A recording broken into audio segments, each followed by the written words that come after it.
Hello बच्चों, global career academy के YouTube channel पर आपका स्वागत है। ट्रिग्नोमेट्री की शॉर्ट ट्रिक्स हम लोग बेटा पढ़ रहे थे और 2 लेक्चर हम लोगों ने शॉर्ट ट्रिक्स पर पढ़े थे। तो आज हम लोग ट्रिग्नोमेट्री शॉर्ट ट्रिक्स का लेक्चर 3 पढ़ने जा रहे हैं।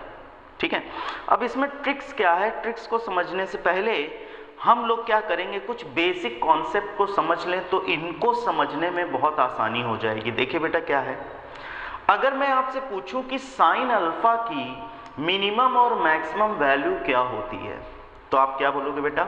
साइन अल्फा की मिनिमम वैल्यू होती है -1 और साइन अल्फा की मैक्सिमम वैल्यू होती है 1। कहने का मतलब क्या है कि साइन अल्फा -1 और 1 के बीच में हमेशा रहेगा, ना ही ये 1 से आगे जा सकता है और ना ही -1 से पीछे आ सकता है। ठीक है, उसी तरह से साइन स्क्वायर अल्फा की अगर मैं मैक्सिमम और मिनिमम वैल्यू आपसे पूछूं तो आप बोलोगे कि सर साइन स्क्वायर अल्फा की मिनिमम वैल्यू 0 होती है और साइन स्क्वायर अल्फा की मैक्सिमम वैल्यू क्या होती है? +1। क्लियर है? यानी साइन स्क्वायर अल्फा हमेशा 0 से 1 के बीच में होगा, ना ही 0 से पीछे आ सकता है, मतलब ना ही कभी नेगेटिव हो सकता है और ना ही कभी ये 1 से ज़्यादा हो सकता है। ठीक है, नेक्स्ट पॉइंट क्या है यहाँ पर, कॉस अल्फा की मिनिमम और मैक्सिमम वैल्यू क्या होती है? कॉस अल्फा की मिनिमम वैल्यू बेटा क्या होती है? -1 और कॉस अल्फा की मैक्सिमम वैल्यू क्या होती है? +1। जैसे साइन अल्फा की वैसे ही कॉस अल्फा की। कॉस स्क्वायर अल्फा की मिनिमम वैल्यू बेटा क्या होती है? 0 और कॉस स्क्वायर अल्फा की मैक्सिमम वैल्यू क्या होती है? +1। ठीक है, कॉस स्क्वायर अल्फा और साइन स्क्वायर अल्फा दोनों ही हमारे 0 से 1 के बीच में होते हैं और साइन अल्फा और कॉस अल्फा -1 से 1 के बीच में होते हैं। अब भाई साइन अल्फा 1 कब होता है, आप मुझे बताइए? जब अल्फा की वैल्यू कितनी होती है? π/2, 90 डिग्री। साइन 90 की वैल्यू 1 होती है और cos 1 कब होता है? cos 0 की वैल्यू 1 होती है। क्लियर? अगर मैं आपसे पूछूं कि साइन स्क्वायर अल्फा 1 कब होगा, तो भी आप क्या बोलेंगे? जब अल्फा π/2 होगा तब हमारा साइन स्क्वायर अल्फा 1 होगा। और cos स्क्वायर अल्फा 1 कब होगा? cos स्क्वायर अल्फा 1 तब होगा जब अल्फा 0 होगा। अब भाई बात है कि cos अल्फा हमारा cos स्क्वायर अल्फा 0 कब होगा? जब अल्फा क्या होगा? π/2, क्योंकि cos 90 क्या होता है? 0 होता है। ठीक है, अब हम लोग इन्हीं पर बेस्ड कुछ ट्रिक्स हैं, इनको आप याद भी रख सकते हो और इन्हें आप समझ भी सकते हो। ठीक है, चलिए एक एक करके हम लोग सारी देख लेते हैं। कुछ टोटल यहाँ पर कितने पॉइंट्स हैं? 8 पॉइंट्स हैं।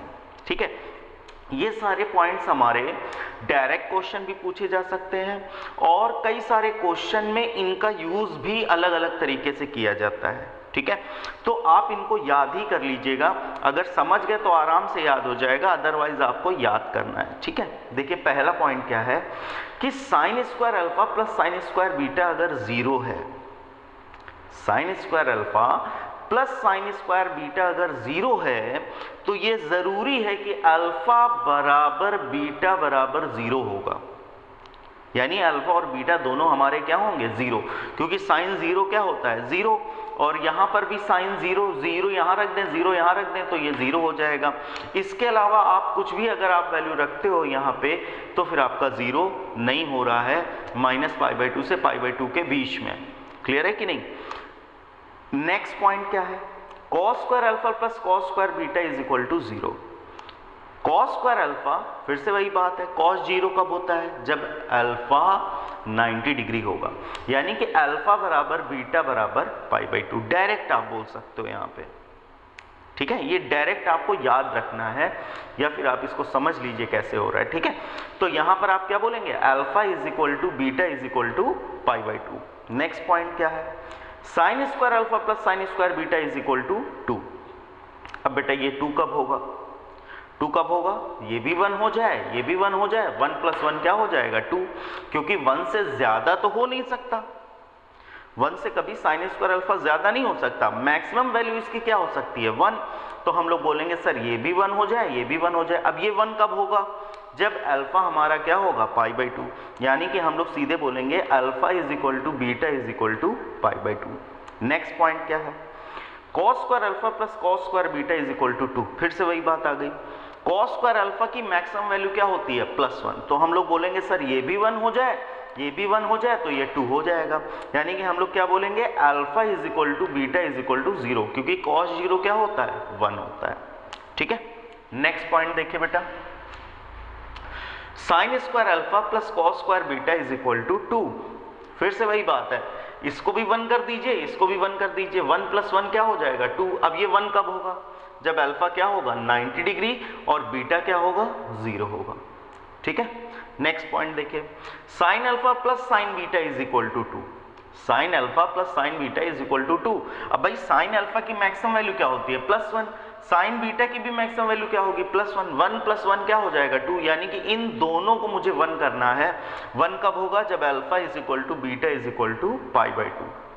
क्लियर, नेक्स्ट क्या है, cos alpha plus cos beta is equal to 2। फिर से मैं इसको 1 कर दूं और इसे भी 1 कर दूं। अब ये 1 कब होंगे, जब अल्फा और बीटा दोनों क्या होंगे, 0। नेक्स्ट पॉइंट क्या है, last, sine alpha plus cos beta is equal to 2। फिर से मुझे क्या करना पड़ेगा, इसे 1 और इसे 1 1 कर दें तो ये 2 हो जाएगा। ये 1 कब होगा, π/2 पर, और ये 1 कब होगा, जब बीटा क्या होगा, 0 होगा। क्लियर है बात, आपको क्या करना है, पूरे में 1 1 को डिस्ट्रीब्यूट कर देना है, और अगर 0 हो रहा है तो अलग अलग 0 करना है। क्लियर, अब इसमें क्वेश्चन किस तरह से बनते हैं और किस तरह से इनका यूज होता है वो हम लोग देखेंगे। तो चलिए हम लोग इन्हीं पर बेस क्वेश्चन करते हैं। ठीक है, चलिए देखते हैं।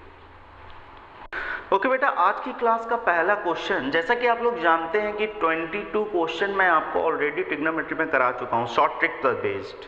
ठीक है ना, तो उसी के आगे हम लोग कंटिन्यू कर रहे हैं। क्वेश्चन नंबर 23 आज की क्लास का पहला क्वेश्चन है। क्वेश्चन देखिए क्या लिया हुआ है कि sine square alpha plus sine square beta is equal to 2, then sine alpha plus cos beta की वैल्यू क्या होगी।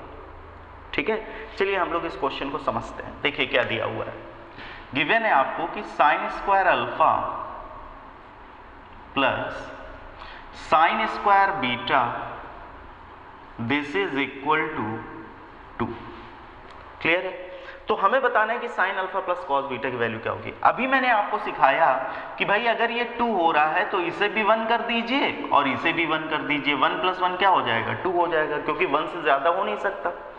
अगर 1 से कम करेंगे तो ये 2 नहीं हो सकता, क्योंकि अगर मैंने आपको मान लीजिए इसको मैंने 1 से थोड़ा सा भी कम कर दिया, क्योंकि ये 1 से ज़्यादा तो हो नहीं सकता कि दोनों को ऐड कर दे तो 2 हो जाए, यानी कि इसे भी 1 होना पड़ेगा और इसे भी 1 होना पड़ेगा। अब ये 1 कब होगा, जब अल्फा और बीटा दोनों क्या होंगे, π/2, यानी अल्फा बराबर बीटा बराबर बेटा क्या हो जाएगा, π/2। अब मुझे क्या चाहिए, मुझे चाहिए sine alpha plus cos beta. तो this is equal to, alpha कितना है बेटा, π/2, बीटा कितना है, π/2। तो साइन 90 कितना होगा, 1, और कॉस 90 क्या होगा, 0। क्लियर है ना, साइन π/2 साइन 90 कितना होता है, 1, और कॉस 90 क्या होता है, 0, यानी कि हमें क्या मिल जाएगा, 1, यानी which one is correct, B part. Clear है, चलिए नेक्स्ट क्वेश्चन देखते हैं। ओके बेटा, नेक्स्ट क्वेश्चन देखिए, क्वेश्चन नंबर 24 क्या गिवन है आपको, sine square alpha plus sine square beta is equal to 0, then cos square alpha plus cos square beta की वैल्यू क्या होगी। चलिए हम लोग देख लेते हैं। अभी आप धीरे से बेटा क्या करोगे, क्वेश्चन को देखते ही आंसर बताने लगोगे, थोड़ी सी बस आपको प्रैक्टिस करनी पड़ेगी। चलिए देखते हैं, sine square alpha plus sine square beta this is equal to 0। अगर ये 0 है तो बेटा इसकी मिनिमम वैल्यू क्या होती है, 0, और इसकी भी मिनिमम वैल्यू क्या होती है, 0। ये भी 0 कर दीजिए, ये भी 0 कर दीजिए, यानी अल्फा बराबर बीटा बराबर क्या कर दें, 0। क्लियर है कि नहीं, मुझे वैल्यू किसकी चाहिए, cos square alpha plus cos square beta. अब कॉस 0 की वैल्यू क्या होती है, 1, और कॉस 0 1, 1 प्लस 1 कितना हो जाएगा, 2। तो डायरेक्ट हमारा आंसर आ जाएगा 2। क्लियर है, समझ में आ रही है ना। चलिए अब हम लोग नेक्स्ट क्वेश्चन देखते हैं।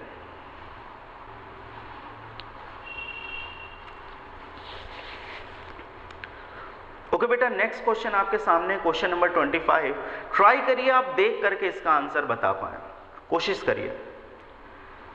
चलिए चेक कर लेते हैं, cos x plus cos y is equal to 2, cos x plus cos y this is equal to 2। Distribute कर दीजिए, इसे भी 1 इसे भी 1, यानी x और y दोनों क्या होंगे 0। x is equal to y is equal to 0। मुझे वैल्यू चाहिए sine x plus sine y, sine x plus sine y. अब मुझे मालूम है साइन 0 0 होता है और ये भी 0 हो जाएगा, तो आंसर क्या आ जाएगा 0। कौन सा ऑप्शन आपका करेक्ट है? ए पार्ट। क्लियर? चलिए नेक्स्ट क्वेश्चन की प्रैक्टिस करिएगा। ओके बेटा, नेक्स्ट क्वेश्चन आपके सामने क्वेश्चन नंबर 26 क्या गिवन है आपको कि sine square alpha plus sine square beta is equal to 2, then cos alpha plus cos beta plus tan alpha plus beta की वैल्यू क्या होगी? जल्दी से आप सॉल्व करके आंसर बताइए। चलिए चेक करते हैं। Sine square alpha plus sine square beta is equal to 2। देखते ही बता दिया, अरे सर ये तो बहुत आसान है, सीधे अल्फा बराबर बीटा बराबर क्या रख दें? पाई बाई 2। क्लियर? मुझे क्या चाहिए? मुझे चाहिए cos alpha plus cos beta plus tan alpha plus beta. Clear है? वैल्यूज पुट कर दीजिए। कॉस 90 क्या होगा? 0। कॉस 90 क्या होगा? 0। टेन 90 प्लस 90 180 और टेन 180 यानी कि टेन पाई क्या होगा? 0। क्लियर है कि नहीं? यानी फाइनल आंसर हमारा क्या हो गया? B part. क्लियर है ना? ओके, नेक्स्ट क्वेश्चन हम लोग आते हैं। ओके बेटा, नेक्स्ट क्वेश्चन आपके सामने क्वेश्चन नंबर 27 गिवन है आपको कि sine square alpha plus cos square beta is equal to 2, then sine 2 alpha plus beta divided by 3 की वैल्यू क्या होगी? चलिए हम लोग इसको कर लेते हैं। मुझे आप बताइए, अब आप तो देखिए कि बता सकते हो कि बताओ बेटा अल्फा क्या होगा, जल्दी से बताओ। पाई बाई 2 होगा। बीटा क्या होगा? 0 होगा कि नहीं? दोनों को आपने 1 1 डिस्ट्रीब्यूट कर दिया, अल्फा पाई बाई 2 हो गया, बीटा 0 हो गया। मुझे चाहिए sine 2 alpha plus beta divided by 3। अब बीटा तो 0 हो गया है, 2 अल्फा अपॉन 3, अगर मैं यहाँ 2 से मल्टीप्लाई करा दूं तो ये कितना हो जाएगा? पाई, और 3 से डिवाइड कर दिया, यानी कि अगर मैं बात करूं कि sine 2 alpha plus beta divided by 3 this is equal to 2 से मल्टीप्लाई करेंगे पाई और 3 से डिवाइड कर देंगे क्योंकि बीटा क्या है? 0 है, यानी कि ये हो जाएगा sine pi by 3। Pi by 3 मतलब 60, और साइन 60 की वैल्यू बेटा क्या होती है? √3/2। बोलो बेटा, बात क्लियर है? कौन सा ऑप्शन आपका करेक्ट है? C part. क्लियर? चलिए हम लोग नेक्स्ट क्वेश्चन देखते हैं। ओके बेटा, नेक्स्ट क्वेश्चन आपके सामने है क्वेश्चन नंबर 28। देखिए थोड़ा सा अच्छा क्वेश्चन है। If sine alpha plus sine beta plus cos gamma is equal to 3। इस बार 3 टर्म्स हमारे हैं और तीनों का सम कितना है? 3 है, यानी मुझे तीनों को अलग अलग 1 देना पड़ेगा। ठीक है, चलिए हम लोग लिख लेते हैं। गिवन है आपको sine alpha plus sine beta plus cos gamma is equal to 3। फिर से वही मैं कहूंगा कि मैक्सिमम वैल्यू बेटा क्या होती है? 1। ठीक है ना? 1 से ज्यादा तो हो नहीं सकता, तो मुझे तीनों को 1 1 देना पड़ेगा। इसे भी 1 दे दीजिए, इसे भी 1 दे दीजिए और इसे भी 1 दे दीजिए। ठीक है, यानी अल्फा बेटा कितना हो गया? पाई बाई 2, और बीटा कितना होगा? बीटा भी हमारा पाई बाई 2 होगा, और गामा बेटा कितना होगा? गामा क्या हो जाएगा? 0 हो जाएगा। ठीक है, क्लियर? अब मुझे क्या चाहिए? Sine alpha plus beta by 2 लिख लेते हैं। Sine alpha plus beta by 2 plus cos beta plus gamma plus ten beta plus gamma by 2। चलिए वैल्यूज पुट कर दीजिए। This is equal to alpha plus beta. Alpha plus beta अगर आप करोगे तो pi by 2 plus pi by 2 कितना हो जाएगा? पाई, और 2 से डिवाइड करेंगे तो फिर से पाई बाई 2 हो जाएगा, यानी ये हो जाएगा sine pi by 2 plus cos beta plus gamma. Beta plus gamma करेंगे पाई बाई 2 हो जाएगा, तो cos pi by 2 plus tan beta plus gamma by 2, beta plus gamma by 2 करेंगे तो पाई बाई 4 हो जाएगा, तो tan पाई बाय 4। क्लियर है? sin 90 की वैल्यू क्या होती है 1, cos 90 0, tan pi by 4, tan 45 1 होता है। तो आंसर यहाँ पे हमारा कितना हो रहा है, देखिए ये 1 हो रहा है, ये 0 हो रहा है और ये 1 हो रहा है, तो 1 plus 1 this is equal to 2। Clear है? ओके बेटा, नेक्स्ट क्वेश्चन अब हम लोग देखते हैं। ओके बेटा, नेक्स्ट क्वेश्चन आपके सामने क्वेश्चन नंबर 29, और उम्मीद कर रहा हूं कि आपने इस क्वेश्चन को देखते ही इसका आंसर निकाल लिया होगा। नहीं निकला है, चलिए हम लोग चेक कर लेते हैं। भाई cos square alpha 1, cos square beta 1, यानी alpha is equal to beta is equal to 0। मुझे निकालना है tan cube alpha plus sine square beta. दोनों को अगर 0 रख दें, tan 0 0 होता है और sin 0 भी 0 होता है, तो आंसर क्या आ जाएगा 0। क्लियर? तो ये कॉन्सेप्ट मैंने आपको काफ़ी प्रैक्टिस करा दी है, उम्मीद कर रहा हूँ कि आपको ये चीज़ अच्छे से समझ में आ गई होगी। अब हम लोग नेक्स्ट ट्रिक सीखने जा रहे हैं। यहाँ पे नेक्स्ट कॉन्सेप्ट क्या है वो मैं बताता हूँ आपको। ओके, चलिए देखते हैं। ओके बेटा, नेक्स्ट ट्रिक क्या है उसको समझने से पहले एक छोटा सा पॉइंट है, उसको समझ लीजिए कि अगर कोई ट्रिग्नोमेट्रिक फंक्शन या कोई भी function x plus 1 upon x की फॉर्म में लिखा हुआ है, x प्लस 1 अपॉन एक्स मतलब जो फंक्शन यहाँ है वही हमारा यहाँ पर रेसिप्रोकल हो रहा है, उसका उल्टा लिखा हुआ है, उसकी वैल्यू हमेशा 2 या 2 से ज़्यादा होगी, बशर्ते x हमारा ग्रेटर दैन 0 होना चाहिए। यानी कि जो भी हमारा फंक्शन है वो हमारा 0 से बड़ा होना चाहिए। तो इस x प्लस 1 अपॉन एक्स, ये जो ट्रिग्नोमेट्रिक फंक्शन या कोई भी फंक्शन होगा वो हमेशा 2 या 2 से ज़्यादा होगा। क्लियर है? और ये 2 के बराबर तब होता है जब x की वैल्यू 1 होती है। ठीक है, फिर से समझ लीजिए कि अगर आपको कोई भी ट्रिग्नोमेट्रिक फंक्शन या कोई भी function x plus 1 upon x के फॉर्म में दिया जाएगा तो उसकी वैल्यू हमेशा 2 या 2 से ज़्यादा होगी। 2 कब होगी इसकी वैल्यू, ये 2 के बराबर कब होगा, जब x की वैल्यू 1 होगी। अब इसी कॉन्सेप्ट पर बेस्ड बेटा ट्रिक देखे क्या है यहाँ पे, कि अगर कोई भी फंक्शन इस तरह से लिखा है F theta plus 1 upon F theta is equal to 2, तो सीधे एफ थीटा को आप क्या लिख सकते हो 1, बिना कुछ सोचे समझे। ठीक है, अब इन पे क्वेश्चन कैसे बनेंगे वो अभी हम लोग देखेंगे। इसको एक बारी आप समझ लो कि अगर एफ थीटा क्या हो सकता है, एफ थीटा का मतलब क्या है, एफ थीटा का मतलब है कि थीटा में अगर कोई फंक्शन दिया गया, थीटा ज़रूरी नहीं है, थीटा की जगह एक्स भी हो सकता है, वाई भी हो सकता है, कुछ भी हो सकता है।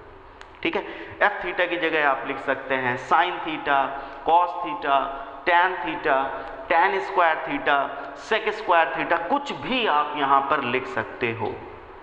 और अगर कभी ऐसा लिखा है कि F theta plus 1 upon F theta is equal to 2, तो सीधे इसे भी 1 दे दीजिए, इसे भी 1 दे दीजिए। थोड़ा मिलता जुलता है, जो अभी हम लोगों ने पिछली ट्रिक देखी थी उसी से थोड़ा बहुत मिलता जुलता है। ठीक है, तो सीधे आप इसे भी 1 दे दीजिए और इसे भी 1 दे दीजिए। 1 प्लस 1 क्या हो गया 2। ये आया कहाँ से है, यहाँ से। क्लियर है कि नहीं? आप इसको सॉल्व भी कर सकते हो, क्वाड्रेटिक बनेगी और क्वाड्रेटिक को सॉल्व करने पर एफ थीटा की वैल्यू क्या आएगी 1 आएगी। क्लियर? अब इस पे क्वेश्चन किस तरह से बनते हैं वो हम लोग देखेंगे। ओके, चलिए देखते हैं।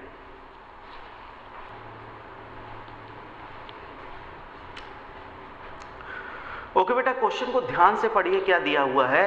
If sine theta plus cosec theta is equal to 2, theta की वैल्यू 0 से 90 है, then sine to the power 5 theta plus cosec to the power 5 theta की वैल्यू क्या होगी। ठीक है, मैं यहां पर लिख देता हूं क्वेश्चन। देखिए, sign theta plus cosec theta. अच्छा, एक बात मुझे बताइए, कॉसेक थीटा को क्या लिख सकता हूं मैं, 1 अपॉन साइन थीटा, तो मैंने लिख दिया 1 upon sine theta, this is equal to 2। अभी मैंने आपको कॉन्सेप्ट सिखाया कि अगर F theta plus 1 upon F theta is equal to 2 given है, तो आप दोनों को अलग अलग क्या दे सकते हो 1, यानी ये भी 1 है और ये भी आपका 1 है, मतलब साइन थीटा की वैल्यू क्या होगी 1। बोलो बेटा बात क्लियर है। अब मुझे क्या चाहिए, साइन की पावर 5 थीटा प्लस कॉसेक की पावर 5 थीटा। तो भाई ये भी 1 है और कॉसेक 1 अपॉन साइन थीटा मतलब क्या है, कॉसेक थीटा वो भी 1 है, तो दोनों को मैं 1 1 दे देता हूं। 1 की पावर 5 क्या होगा 1, और 1 की पावर 5 क्या होगा 1, तो सीधे 1 + 1 क्या हो गया 2 हो गया। क्लियर है ना, यानी कौन सा ऑप्शन आपका करेक्ट है, सी पार्ट। क्लियर। चलिए हम लोग इसी पर बेस्ड नेक्स्ट क्वेश्चन देखते हैं। ओके बेटा, नेक्स्ट क्वेश्चन देखिए क्या दिया हुआ है। If tan theta plus cot theta is equal to 2 then tan to the power 5 theta plus cot to the power 10 theta. कुछ समझ आया, क्या लिख सकते हैं, tan theta plus cot theta मतलब 1 upon tan theta, this is equal to 2। फिर से वही बात आ गई, ये भी 1 होगा और ये भी 1 होगा। क्लियर है ना, मैंने आपको बताया था कि अगर f theta plus 1 upon F theta is equal to 2 है तो सीधे आप दोनों को 1 1 दे दिया करो। ये भी 1 है और ये भी 1 है, मुझे क्या चाहिए, tan की power 5 theta plus cot to the power 10 theta की वैल्यू क्या होगी 1 + 1, आंसर कितना हो गया 2। क्लियर। उम्मीद कर रहा हूं कि आपको ये चीज़ समझ में आ गई होगी। अब मैं आपके लिए कुछ क्वेश्चन देता हूं प्रैक्टिस के लिए और आप उसको सॉल्व करके देखिए कि आंसर आ रहा है या नहीं। क्लियर। चलिए ओके बेटा, नेक्स्ट क्वेश्चन आपके सामने क्वेश्चन नंबर 32। थोड़ा सा ये टफ क्वेश्चन है, थोड़ा सा आपको इसमें दिमाग लगाना पड़ेगा, तो मैं इसको खुद ही डिस्कस कर देता हूँ। ठीक है, नेक्स्ट क्वेश्चन से आप सॉल्व करिएगा। देखिए क्या गिवन है आपको, 2 sin πx/2 is equal to x² plus 1 upon x², then x minus 1 upon x की वैल्यू क्या होगी। ठीक है, चलिए हम लोग देखते हैं, क्वेश्चन को यहाँ पे लिख लेते हैं। देखिए 2 sin πx/2 this is equal to x² plus 1 upon x²।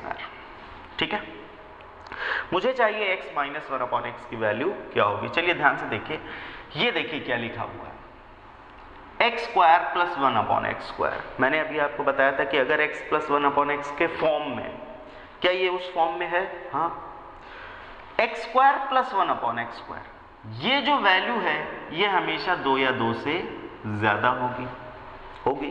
Clear है बात, ये वैल्यू जो भी है x² प्लस 1 अपॉन x², ये हमेशा 2 या 2 से ज्यादा होगा, ये कभी 2 से छोटा नहीं हो सकता। अब क्योंकि ये इसके बराबर है तो मैंने लिखा कि भाई 2 sin πx/2, क्योंकि ये इसके इक्वल है और ये 2 या 2 से ज्यादा है तो ये वैल्यू भी 2 या 2 से ज्यादा होगी। इतनी बात सबको समझ में आ गई है। ठीक है, अब क्या हुआ भाई, 2 तो कैंसिल हो गया, क्या बचा, sin πx/2 ग्रेटर और इक्वल टू 1। ठीक है, sin πx/2 ग्रेटर और इक्वल टू 1, मैंने आपको भी स्टार्टिंग में, मैंने क्लास का जब मैंने स्टार्ट किया था तो मैंने आपको बताया था कि sin थीटा की जो वैल्यू होती है वो -1 से 1 के बीच में रहती है। sin थीटा कभी भी 1 से ज्यादा नहीं हो सकता। तो ये लिखा हुआ है ग्रेटर और इक्वल टू 1, तो क्या ये 1 से बड़ा हो सकता है, नहीं, 1 से बड़ा हो ही नहीं सकता। क्या sin थीटा की वैल्यू कभी भी 1 से ज्यादा हो सकती है, नहीं, यानी कि मैं यहां पे लिखूंगा sin πx/2 this is equal to 1। क्यों, क्योंकि ये 1 से ज्यादा नहीं हो सकता, क्या हो सकता है, इक्वल हो सकता है। क्लियर। अब मुझे बताइए कि sin 1 कब होता है, sin 90 पे। sin 90 का मतलब πx/2, ये जो भी लिखा हुआ है ये हमारा π/2 होना चाहिए, और ये π/2 कब होगा, जब x की वैल्यू 1 होगी। तो फाइनली मुझे पता चला कि x की वैल्यू क्या है 1, और अगर मैं x की वैल्यू 1 यहाँ पर रख दूं, मुझे क्या बोल रहा है, x माइनस 1 अपॉन x। तो अगर मैं x की वैल्यू 1 पुट करूंगा तो 1 माइनस 1 आंसर क्या हो जाएगा, 0 हो जाएगा। तो x minus 1 upon x this is equal to 0। Clear, थोड़ा सा बढ़िया क्वेश्चन था। क्लियर, आप चाहो तो इसको रिपीट करके दोबारा देख सकते हो। ठीक है, हम लोग आगे बढ़ते हैं क्वेश्चन नंबर 33। ओके बेटा, नेक्स्ट क्वेश्चन आपके सामने क्वेश्चन नंबर 33। जल्दी से मुझे आंसर बता दीजिए देख करके। हो गया होगा आपका। चलिए देखिए, tan square theta plus cot square theta, tan square theta plus cot square theta, this is equal to 2। क्या करें भाई, कॉट क्या होता है, tan का उल्टा होता है, यानी tan square theta plus 1/tan square theta, दोनों को अलग अलग क्या कर दें, 1 कर दें, यानी tan थीटा कितना होगा, tan स्क्वायर थीटा 1 होगा। अगर tan स्क्वायर थीटा 1 है तो tan थीटा भी 1 होगा, यानी थीटा कितना होगा, π/4।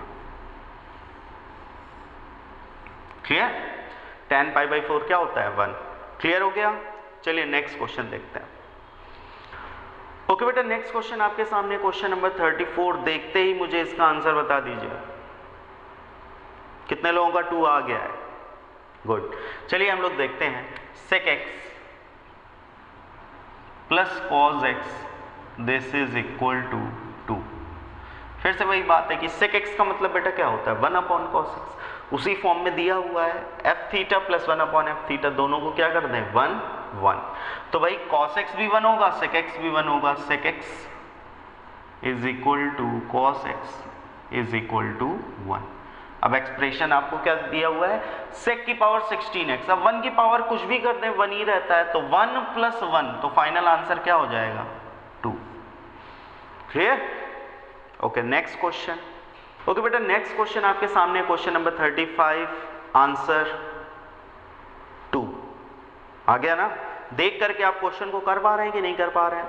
ऑब्वियस सी बात है यार कि tan theta plus cot theta is equal to 2 है, यानी tan theta is equal to cot theta is equal to, सीधे आप क्या बोलेंगे, 1, और 1 की पावर कुछ भी कर देंगे तो 1 ही रहेगा, तो tan की power n theta plus cot की power n theta, this is equal to 1 + 1 कितना हो गया, 2। ओके ना। ओके, एक क्वेश्चन हम लोग और देख लेते हैं, लास्ट क्वेश्चन होगा इस क्लास का, ठीक है। चलिए देखते हैं। ओके बेटा, नेक्स्ट क्वेश्चन आपके सामने, क्वेश्चन नंबर 36। देखिए क्या गिवन है, sin theta plus cosec theta is equal to 2, then sin theta minus cosec theta की वैल्यू क्या होगी, और आंसर इज 0। क्लियर है ना। कैसे, sin थीटा को 1, sin theta is equal to cosec theta, this is equal to 1। अब मुझे चाहिए sin theta minus cosec theta, sin theta minus cosec theta, and this is equal to 1 - 1, answer क्या हो जाएगा, 0, यानी कि ये पार्ट आपका करेक्ट है। ठीक है, तो आज मैंने बेटा आपको 2 कॉन्सेप्ट बताए हैं, 2 ट्रिक्स बताई हैं, बहुत अच्छे से मैंने उनको एग्जाम्पल से एक्सप्लेन भी कर दिया है, काफ़ी क्वेश्चन भी मैंने आपको करा दिए हैं, तो उम्मीद करता हूँ कि आपको दोनों ट्रिक्स बहुत अच्छे से समझ में आ गई होंगी। ठीक है, पिछले वीडियोस अगर आपने नहीं देखे हैं तो उनको भी ज़रूर देखिएगा, उसमें भी मैंने अलग अलग ट्रिक्स बताई हैं जो ट्रिग्नोमेट्री में आपकी यूज़ होती हैं। ठीक है, तो आज के लिए हम लोग बस इतना ही रखते हैं, नेक्स्ट वीडियो में मिलेंगे नई ट्रिक्स के साथ। तो आज के लिए जय हिंद।